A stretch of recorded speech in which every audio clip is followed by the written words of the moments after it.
Les guides touristiques taisent cette réalité, et les ouvrages spécialisés ne l'évoquent pas, mais aujourd'hui je vais vous dévoiler ce que cache la Namibie. Imaginez-vous dans le désert, le sable brûle vos pieds, et devant vous se tient un homme armé d'une lance. Son regard est grave, comme si vous lui deviez quelque chose. À ses côtés, sa femme est entièrement parée d'ocre rouge, elle exhale des senteurs de fumée et de chèvre, non de votre parfum de luxe. Leurs enfants n'ont jamais fréquenté d'école, mais ils savent allumer un feu sans allumette et évoluer dans ces milieux arides sans la moindre appréhension. Ici, tout diffère de nos habitudes. Avant le mariage, on leur arrache parfois une dent, se laver à l'eau est un privilège rare et la jalousie n'existe tout simplement pas. Bienvenue dans l'univers des Imba, le peuple le plus étonnant d'Afrique, et cela va encore plus loin. En tant qu'invité, vous êtes accueilli avec curiosité mais sans agitation. Personne ne vous assaille de questions, personne ne laisse paraître des émotions excessives. Il n'est pas d'usage d'exprimer ouvertement surprise ou enthousiasme, on se contente d'observer. Les hommes vous scrutent d'un œil perçant, les femmes vous offrent un sourire discret, et les enfants, pieds nus et enduits d'ocre, gambadent tout en jetant des regards furtifs aux visiteurs. Vous avez l'impression d'assister à un rite millénaire alors qu'aucune parole n'est prononcée. Le tout premier test est déjà en cours, ils cherchent à déterminer qui vous êtes. Êtes-vous un invité, un étranger, ou peut-être déjà un maillon de leur communauté? Si l'on vous considère comme un invité, on vous proposera à manger et on vous fera une place auprès du feu. Vous serez reçu certes, mais avec réserve, chacun de vos gestes sera minutieusement observé. Vous subirez un examen tacite, non pas par la parole, mais par les gestes, les regards et l'attente silencieuse. Aucune question superflue n'est formulée, pourtant il existe une réponse à tout si l'on sait l'entendre. Si vous restez un étranger, on ne vous chassera pas, mais vous ne ressentirez pas leur chaleur. Vous ne bénéficierez pas du rituel de purification à la fumée parfumée, ni de la coupe de boisson réconfortante pour la nuit. Vous serez parmi eux mais sans faire partie de leur cercle. Ils ne vous demanderont pas votre identité, mais vous ferez l'expérience d'être un incident dans leur quotidien.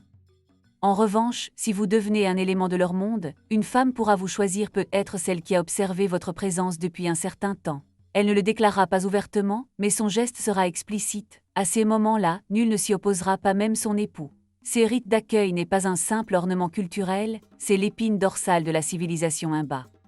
Pourquoi les maris n'y mettent-ils pas fin? Nous l'éclaircirons plus tard. Mais examinons d'abord le plat qu'on vous servira une fois votre statut d'invité confirmé. Installé près du feu, on vous apportera de quoi manger, mais ne vous attendez pas à des saveurs familières. Point de mets raffinés de restaurant, point d'épices rares, pas même de sel tel que nous le connaissons. On se nourrit de ce que la nature offre et de ce qui se conserve sous le soleil ardent et la sécheresse. Le mets principal est l'étema, une bouillie épaisse de maïs cuite sur un feu ouvert. On la déguste avec les doigts, en façonnant de petites boulettes. Une portion généreuse symbolise un grand respect, alors vous êtes véritablement accepté, mais ce n'est que le prélude. Si le clan veut vous honorer particulièrement, il vous offrira une boisson nutritive à base de lait, enrichie d'ingrédients animaux précieux. Pour les Imba, c'est une source sacrée de vigueur et de résistance. Préparée avec soin, mélangée à du lait et servie fraîche, c'est bien plus qu'une simple alimentation, c'est un rituel. L'accepter, c'est se rapprocher de leur univers. La viande, quant à elle, n'apparaît qu'en de rares occasions, mariage, fête ou naissance. Recevoir un morceau de viande vous élève au rang d'invité d'honneur. Toutefois, le repas n'est que le début. Une fois la dégustation achevée, le clan statuera définitivement sur votre place parmi eux. Si vous êtes vraiment accueilli, vous vivrez avec sa femme non seulement leur quotidien, mais leur monde tout entier. Si vous refusez, vous resterez un étranger qui observe à travers une fente. Si vous acceptez, vous franchirez une frontière où vos propres règles se changeront en poussière. Comment se déroule la nuit d'un touriste au sein d'un clan Imba? Comment une femme Imba se prépare-t-elle pour la nuit? La préparation débute bien avant le crépuscule, tout comme dans nos traditions. Mais chez les Imba, point de bain à l'eau, seulement un bain de fumée sans eau ni savon. Avant la rencontre, la femme allume un feu d'herbes odorantes dans sa hutte, s'enveloppe d'un tissu épais et laisse le fumet pénétrer sa peau. Il élimine odeurs et bactéries, mais c'est surtout un rite de renouvellement, un segment d'une tradition millénaire. Ensuite, elle enduit son corps d'un mélange d'ocre et de graisse, une crème naturelle qui protège du soleil, du vent et des insectes. Cette préparation colore sa peau d'un rouge profond, symbole de santé et de beauté féminine. Pour parachever sa tenue, elle enfile collier et bracelet qui attestent de son statut. Elle est alors prête à recevoir les invités.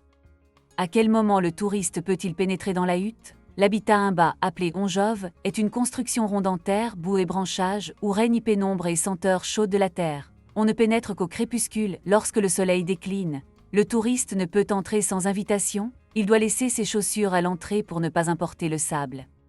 À l'intérieur, peu de mobilier. Un simple cadre en bois recouvert de peaux d'animaux sert de lit. La surface tendue remplace le matelas, des tissus roulés font office d'oreiller.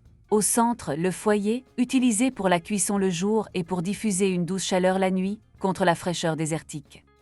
Que se passe-t-il durant la nuit si une femme a offert sa compagnie aux visiteurs? Son époux quitte silencieusement la hutte en signe de respect. Aucune scène, aucune question. C'est une composante essentielle de leur vie, éprouvée depuis des siècles. La femme n'affiche ni timidité ni coquetterie, elle accueille le visiteur aussi naturellement que l'on accepte le cours inévitable des choses. Il n'y a aucune contrainte, si le touriste n'est pas prêt, il peut décliner sans provoquer ni colère ni jugement. C'est un choix, non un devoir. Comme on s'amorce le matin, aux premières lueurs, le village s'éveille. Les hommes partent garder le bétail, les femmes allument les foyers et préparent le repas, les enfants pieds nus explorent la concession. On ne discute pas de la nuit passée, il est impensable de reparler de ce qui est accompli. La vie reprend son cours. Pour les Imba, cette nuit n'a rien d'exceptionnel, une parmi tant d'autres. Mais pour le voyageur, c'est souvent cette unique nuit qui l'incite à revenir un jour au pays des Imba. Ainsi leurs coutumes suscitent étonnement, débat et admiration mais demeurent intactes. Le clan Imba vit selon ses propres lois. Ici, point de précipitation, point d'interdit absolu, point de dépendance à la civilisation.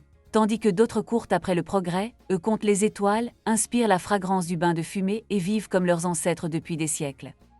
Mais que se passerait-il si l'on vous proposait de vivre sans eau, sans électricité et sans jalousie? Pourriez-vous adhérer à ces règles, ou la civilisation vous retient-elle déjà trop fermement? Partagez vos réponses en commentaire.